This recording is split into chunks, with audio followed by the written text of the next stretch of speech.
Boa noite a todos, graça e paz. Estamos em mais uma escola bíblica noturna da Comunidade Cristã Redenção, do canal da Comunidade Cristã Redenção. Eu peço que você compartilhe, assim que você tiver a oportunidade, compartilhe o vídeo para que nós possamos alcançar o maior número de pessoas com o ensino que é passado aí na nossa comunidade, amém? E o tema sobre o qual eu vou falar hoje é evangelização. Eu gostaria muito que vocês estivessem com a Bíblia na mão para acompanhar, porque eu vou citar vários versículos, para dar uma boa repassada no tema e sobre os aspectos também que eu achei interessante que nós pontuássemos, amém? Então, primeiramente, eu vou falar sobre a missão de evangelizar que nos foi dada, Se você puder abrir aí em Marcos 16:15, Marcos 16:15, lá consta a instrução que nós, cristãos, que professam a fé em Jesus Cristo, a instrução que nós recebemos de fazer, de evangelizar. Então, em Marcos 16:15 consta: Jesus lhes disse: vão ao mundo inteiro e anunciem as boas novas a todos. Então, vão ao mundo inteiro e anunciem as boas novas a todos. Então, esse é o ato, O ato de nós evangelizarmos, de dar conhecimento a toda criatura, a todo semelhante seu. Ele é digno e ele tem o direito de saber das boas notícias do Senhor Jesus, das boas notícias, as boas novas de Deus, Que é a nova aliança. E também vou te pedir para abrir em Mateus 5:13. Eu achei interessante pontuar qual é a consequência em nossas vidas, qual é a consequência quando nós não respeitamos essa instrução, não damos ouvidos a essa instrução, que é a consequência de não fazer, de não evangelizar. Então, em Mateus 5:13, diz assim: vocês são o sal da terra, mas se o sal perder o sabor, para que servirá? É possível torná-lo salgado outra vez? Será jogado fora e pisado pelos que passam, pois já não serve para nada. Então, aqui eu achei interessante pontuar essa questão da omissão, Ou de quando da omissão mesmo, quando a gente não é mais luz, quando a gente deixa essa instrução passar batida em nossas vidas, não temos a devida prudência quanto a essa ordenança do nosso Mestre Jesus Cristo, que é a de se tornar inútil, não servir mais para nada. Então vamos agora falar sobre... Então eu falei aqui sobre a missão de evangelizar, que nos foi dada, a instrução e a consequência de quando nós não o fazemos. E agora eu vou falar qual é essa mensagem, o que a gente tem que levar ao mundo, Qual é essa boa notícia a ser dada a todos os nossos semelhantes, a cada ser humano nessa terra? É o Evangelho. Então, uma coisa que eu achei importantíssima que a gente pontuar é que nós, queridos, se você professa essa fé, você tem que ter uma consciência e o conceito correto, o conceito bíblico do que é o amor, Então, no que consiste o amor, para a gente poder ensinar o Evangelho, né? E levar essas boas notícias. Porque o que a gente vai levar é uma notícia que envolve amor, né? Na verdade, consiste em amor. Então, em 1 João 4,10, se você puder abrir aí, 1 João 4,10, diz o seguinte: é nisto que consiste o amor, não em que tenhamos amado a Deus. Então, assim, tá deixando muito claro. O amor não consiste, tá, em que tenhamos amado a Deus, mas em que Ele nos amou e enviou seu Filho como sacrifício para o perdão de nossos pecados.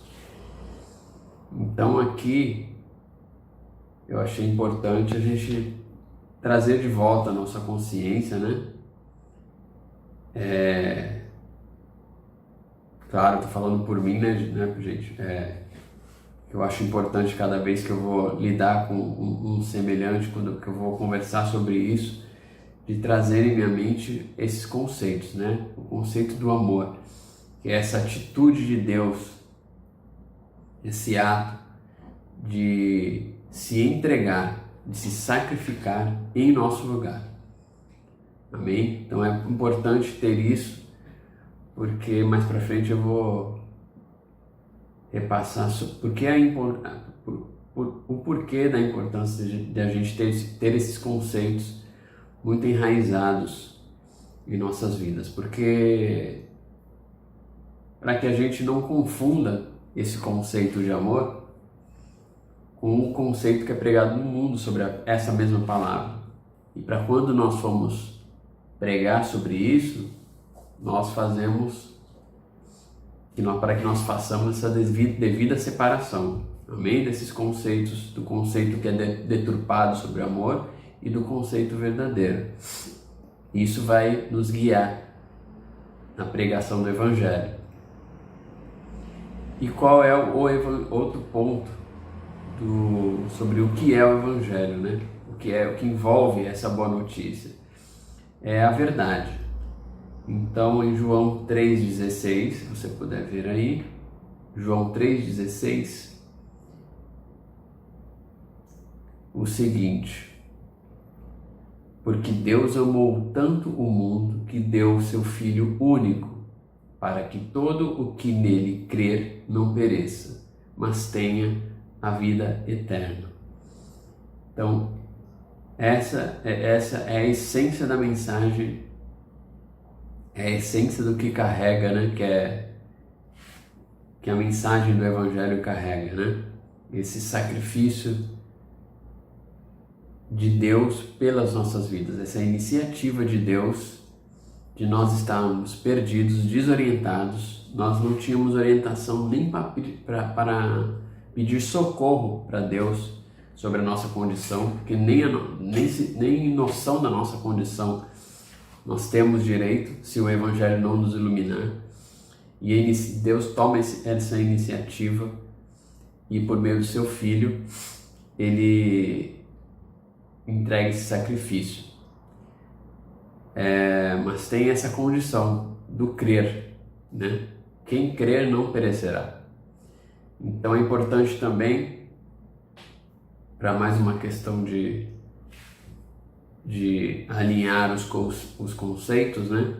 Saber que esse crer significa acreditar, não somente acreditar que Jesus Cristo veio ao mundo, mas acreditar em tudo que Ele nos disse, amém? Porque há pessoas que acreditam na vinda de Jesus, há pessoas que acreditam na historicidade da vida de Cristo, mas não acreditam no todo o significado, né? No que Ele que Ele é o Filho de Deus, amém? Então achei importante pontuar isso, porque o que você vai buscar esclarecer para quem você estiver pregando também é sobre esse conceito do crer, tá? Que acreditar em tudo o que ele disse, tudo que ele nos esclareceu, nos revelou. Um outro ponto que eu achei importante também é sobre o chamado para a reconciliação com a humanidade. Em 2 Coríntios 5, 18, 21, tá? Vou pular o 20 nesse momento. Então é 2 Coríntios 5, 18 e o 21. Diz assim: e tudo isso vem de Deus, aquele que nos trouxe de volta para si por meio de Cristo e nos encarregou de reconciliar outros com Ele. Então, Deus nos trouxe de volta, Ele nos traz de volta para junto dele, e Ele nos encarrega, nos atribui de nós reconciliarmos outros semelhantes nossos com Ele. Amém? Nos faz fazer parte dessa missão. Pois em Cristo, Deus estava reconciliando consigo o mundo inteiro, não levando mais em conta os pecados das pessoas. E Ele nos deu essa mensagem maravilhosa de reconciliação. Aí pula para o 21, diz: pois Deus fez de Cristo, aquele que nunca pecou, a oferta por nosso pecado, para que por meio dele fôssemos declarados justos diante de Deus. Então fica claro aqui, né, amigos e irmãos, o propósito da mensagem que você vai levar quando você prega o Evangelho, que é a reconciliação, que é esse favor de Deus à humanidade, de Deus estar do nosso lado, Deus está a favor de nós, para que nós possamos dar esse passo. É importante nós deixarmos claro esse incentivo, que esse incentivo não é só seu, e que esse incentivo não é de acusar, né? O Evangelho não vem acusar, ele vem para reconciliar. Por isso que ele é uma boa notícia, uma boa nova, né? O Evangelho significa isso, uma notícia maravilhosa, a notícia mais maravilhosa que nós podemos dar para uma pessoa. Amém? O outro ponto que eu acho um dos que mais me tocam assim é a questão da graça, o esclarecimento sobre a graça, né? Em Efésios 2, 8 e 9, Efésios 2, 8 e 9, diz o seguinte: vocês são salvos pela graça, por meio da fé. Isso não vem de vocês. Isso é muito importante nós pregarmos, irmãos, essa questão da graça, porque nós nunca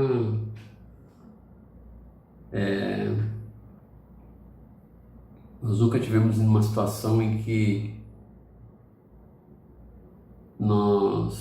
a humanidade queira tanto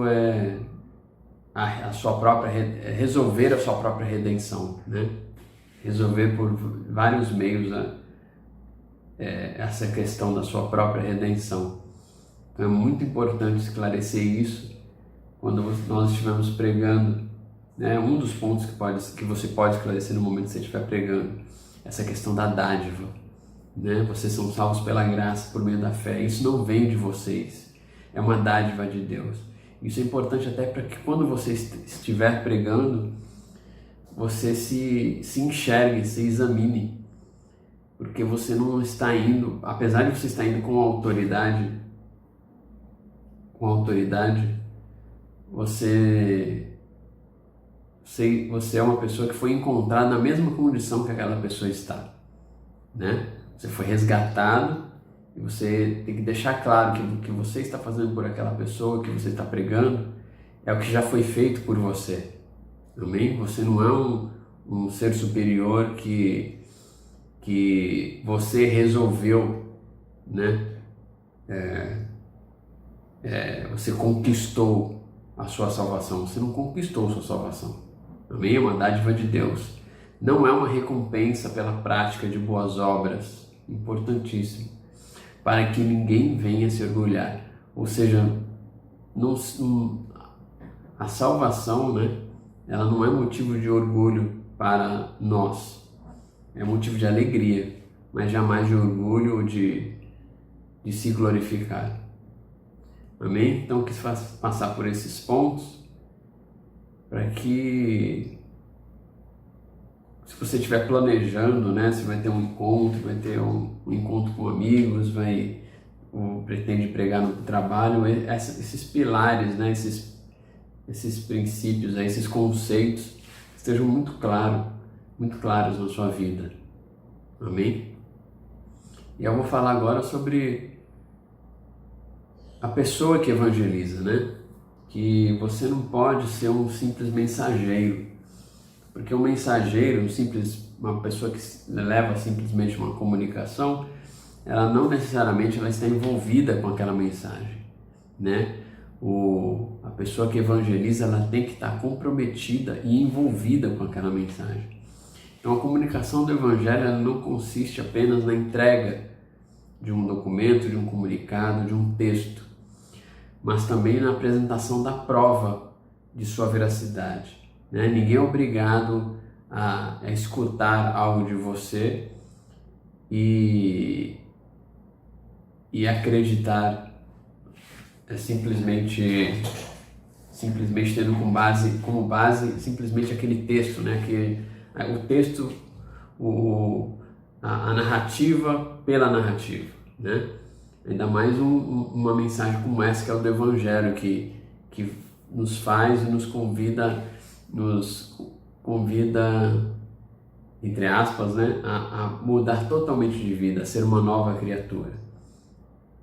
Aí nós nos perguntamos, mas que prova que a gente apresenta, né, para Deus, para as pessoas quando a gente estiver pregando? Ou seja, a prova a prova tem que ser você, né? Você, o seu estilo de vida, o seu comportamento, o seu amor, aqueles princípios, a graça tem que estar abundante em você. Então, sobre a pessoa que evangeliza, eu acho importante fazer essa leitura sobre si. Amém? Importante não, essencial. Em 1 Coríntios 9:14, peço que você abra 1 Coríntios 9:14, diz o seguinte: da mesma forma o Senhor ordenou àqueles que pregam o Evangelho, que vivam o Evangelho. Da mesma forma o Senhor ordenou para aqueles, né, que pregam o Evangelho, que eles vivam o Evangelho. Então, essa leitura de si mesmo, sob a perspectiva do Evangelho, é essencial.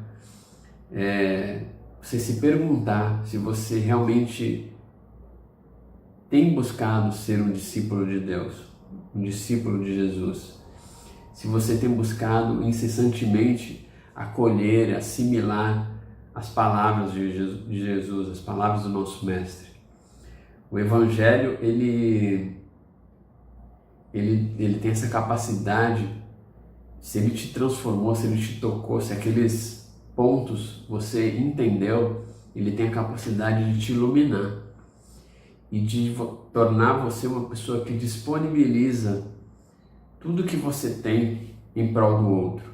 Então você vai ter uma iluminação para disponibilizar tempo, para disponibilizar os seus ouvidos, para disponibilizar uma mente aberta, disposta a ponderar o que o outro tem a dizer, o que o outro tem a desabafar, de acolhimento, a disponibilizar os seus recursos financeiros. Isso é a graça. Se você tem essa abundância de alegria e a ponto de disponibilizar esses recursos que você tem, né, esses dons em prol do outro, a pessoa que você evangeliza, ela vai ter a prova do que você está falando. O que você vai estar falando não vai estar vazio, porque ela vai verificar que aquilo arde em você, ela verá essa luz em você. Amém? Então a gente não carrega somente uma narrativa, uma história da boca para fora. A gente evangeliza como prova viva. Amém? Como sacrifício vivo. Amém? O evangelho tem que ser visível. Você tem que fazer o evangelho se tornar visível na sua vida. Em 2 Coríntios 13, 5. 2 Coríntios 13, 5. Examinem a si mesmos. Verifiquem se estão praticando o que afirmam crer. Examinem a si mesmos. Verifiquem se estão praticando o que afirmam crer. Importante, né, queridos? Porque até se você não está praticando, acho que você, quando for evangelizar, você não vai nem conseguir falar. Você não vai nem conseguir ser claro sobre o que você está falando, porque não vai fazer sentido. Se você não vive aquilo e você prega aquilo que você não crê, automaticamente você é visto como um hipócrita, né? E você perde totalmente a sua credibilidade. Então, esse versículo: examinem a si mesmos, verifiquem que estão praticando o que vocês afirmam crer, é importantíssimo na evangelização. Amém? Outra leitura que você deve fazer é a leitura sobre as suas motivações. Em 1 Coríntios 13, de 1 a 3. 1 Coríntios 13, de 1 a 3. Se eu falasse as línguas dos homens e dos anjos, mas não tivesse amor, seria como um sino que ressoa ou um símbolo que retine. Se eu tivesse o dom de profecias, se entendesse todos os mistérios de Deus e tivesse todo o conhecimento, e se tivesse uma fé que me permitisse mover montanhas, mas não tivesse amor, eu nada seria. Se desse tudo que tenho aos pobres e até entregasse meu corpo para ser queimado e não tivesse amor, de nada me adiantaria.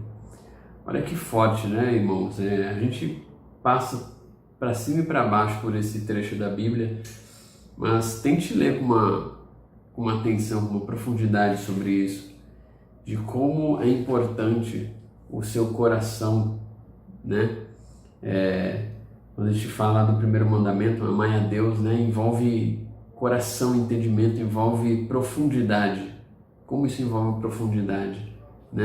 Não pode ser só da boca para fora. Você pode até começar, né?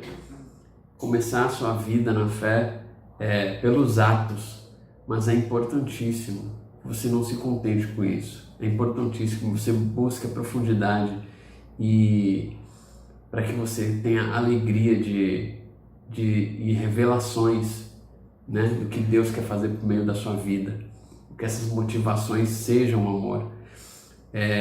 Não tem como você ser convertido, é incoerente você ser convertido ao Evangelho que diz que você foi salvo, que alguém morreu no seu lugar, e você não é incoerente que você não seja motivado por amor, não seja motivado por essa graça, né? Às vezes é muito provável que, se você não tiver esse amor por qualquer criatura, queridos, qualquer ser humano, qualquer semelhante, é muito provável que você não tenha compreendido nem o Evangelho que te alcançou, que você tenha apenas gostado daquele ambiente, gostado das atividades que ocorrem ali na comunidade, mas para você pregar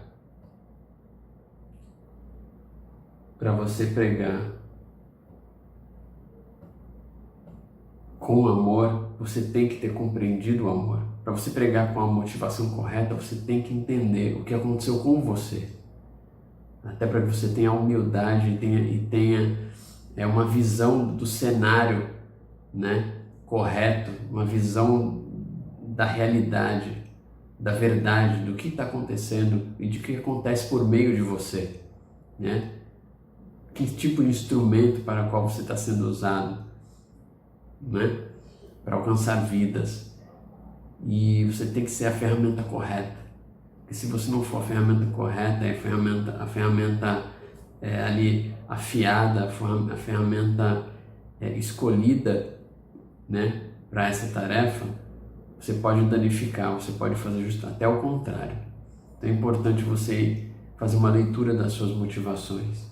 E o amor tem que estar cravado no seu coração quando você evangeliza. Amém? Não pode ser somente uma atividade que se torna uma rotina sua, como se fosse qualquer atividade, como se fosse um trabalho ou um estudo. Amém? Que evangeliza. Espera aí que eu me perdi aqui. Então, concluindo aqui, se não houver amor, de nada vale. Você tem amor pela humanidade? Você tem amor por toda a humanidade? Ou você tem amor por algum grupo de pessoas? Você tem amor só pelos seus amigos, ou só pelos seus familiares, ou só para determinado tipo de pessoas? Então, reflita sobre isso, porque Jesus veio para reconciliar o mundo. Todas as pessoas. A intenção de Deus, a vontade de Deus é que a humanidade inteira se reconcilie. Então, se você parte nessa empreitada, se você se envolve com isso, você tem que estar, seu coração tem que estar nisso. Amém? O Espírito que busca reconciliar o mundo com Deus é o Espírito que está em você, porque o Espírito Santo é o Espírito de Deus. O Espírito Santo quer reconciliar o mundo inteiro, qualquer pessoa, independentemente do pecado dela. E é esse Espírito que habita em você quando você fala que tem o Espírito Santo, porque se for, aí sim você está preparado para a evangelização. Mas se você se você é movido, mas você tem limitações nesse sentido de enxergar determinadas pessoas como dignas de receber essa boa nova, aí você tem que fazer uma leitura para saber se é o Espírito Santo que habita em você ou se você está se colocando sobre ele. Amém?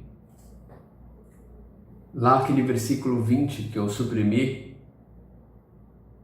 quando eu falei da reconciliação, diz o seguinte, 2 Coríntios 5, 20. 2 Coríntios 5, 20. Agora, portanto, somos embaixadores de Cristo. Grava essa palavra, embaixadores. Deus faz seu apelo por nosso intermédio. Falamos em nome de Cristo quando dizemos, reconciliem-se com Deus.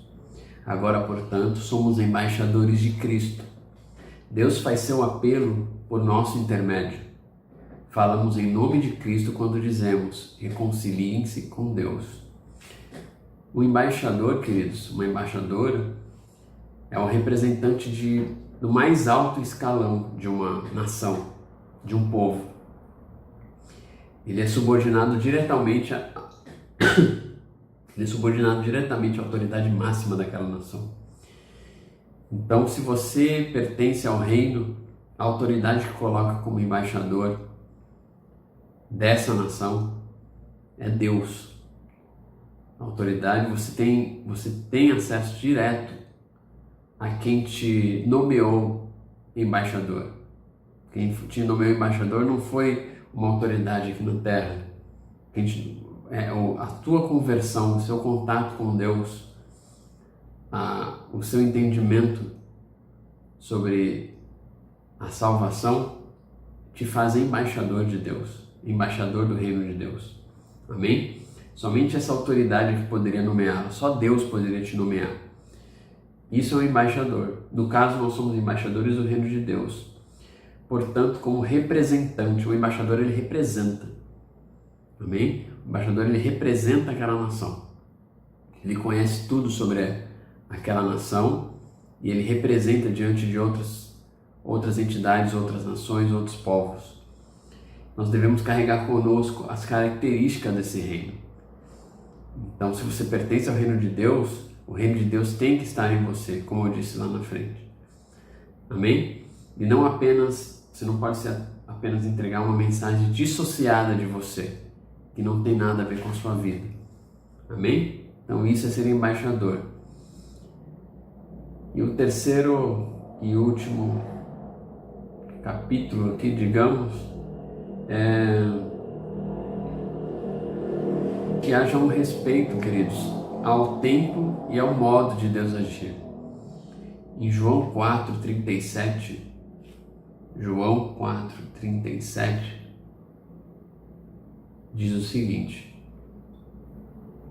vocês conhecem o ditado, um semeia e outro colhe. E é verdade, eu envio vocês para colher onde não semearam. Outros realizaram o trabalho. E agora vocês ajuntarão a colheita. É importante nós acreditarmos, queridos, no plano de Deus. Né? Eu acho que essa é uma coisa que tem me tocado muito, essa questão de você acreditar na igreja que Deus instituiu, que Jesus instituiu, ali quando ele fala com Pedro, que instituiria, né, através daquela declaração de Pedro, por meio daquilo, instituiria o seu povo, a sua igreja. Isso tem me tocado muito, de você respeitar e acreditar que o plano de Deus na instituição de uma igreja em torno do mundo, ele está dando certo. Nós não podemos acreditar que a igreja é um plano fracassado, que Deus tem que sempre vir aqui encarnar em alguém para poder manifestar ou avivar ou evangelizar. Não, a igreja está viva. O plano de Deus, quando instituiu isso, ele funciona. Amém? Ele está ocorrendo. Deus não iria nos deixar aqui com um plano por fracassar. Amém? Então acho importante isso, para que haja um respeito nessa questão do tempo e do modo de Deus agir. Para que quando você esteja evangelizando, você se recorde disso.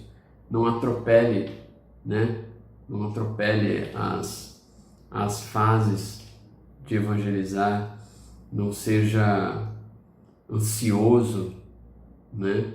E nem seja preguiçoso. Que você encontre o equilíbrio ali do que você fala. Se você falar com amor, você vai achar esse equilíbrio. Amém? Essa distribuição de tarefas de Deus, de dons, e essa distribuição das etapas de semear, regar e colher. Amém? Em 1 Pedro 3,15 diz o seguinte: em vez disso, consagrem a Cristo como Senhor de sua vida. E, se alguém lhes perguntar a respeito de sua esperança, estejam sempre preparados para explicá-la. 16. Façam-no, porém, de modo amável e respeitoso. Mantenham sempre a consciência limpa. Então, se as pessoas falarem mal de vocês, ficarão envergonhadas ao ver como vocês vivem corretamente em Cristo. Amém, queridos? Então, seja disposto a sofrer quando você falar da mensagem. Você tem que estar disposto a sofrer o dano, o sacrifício, o deboche. Amém? Você está falando pelo Deus que te salvou, por quem te morreu pela sua vida. E é importante você ter essa consciência. Em Eclesiastes 3:1 diz o seguinte: há um momento certo para tudo, um tempo para cada atividade debaixo do céu. Então, é isso que eu queria falar sobre o tempo e o modo de Deus, sobre essa questão de nós termos a consciência de que Ele está conosco quando nós evangelizamos. E para que você se debruce sobre a palavra, queridos, os conceitos básicos têm que estar no seu coração. E você tem que saber explicar, como como está escrito aqui. E se alguém lhes perguntar a respeito de sua esperança, estejam sempre preparados para explicá-la. Você não pode mais se dar o direito a desconhecer os pilares e os conceitos sobre a sua fé. Amém? Isso é importantíssimo para você evangelizar e pregar a palavra de Deus. Então é isso, queridos, que eu queria pregar para vocês. Amém? Eu espero que tenha somado aí um conteúdo na vida de vocês. Então, para encerrar, só vou fazer uma oração rápida aqui. Senhor Deus, em nome de Jesus, muito obrigado pela oportunidade, Senhor, de ensinar um pouquinho do que eu tenho aprendido contigo, Deus. Em nome de Jesus, nós esperamos que o máximo de pessoas possa assimilar sobre isso que foi falado hoje, Deus. Em nome do Senhor Jesus. Amém. Boa noite, tá, pessoal? Fiquem com Deus.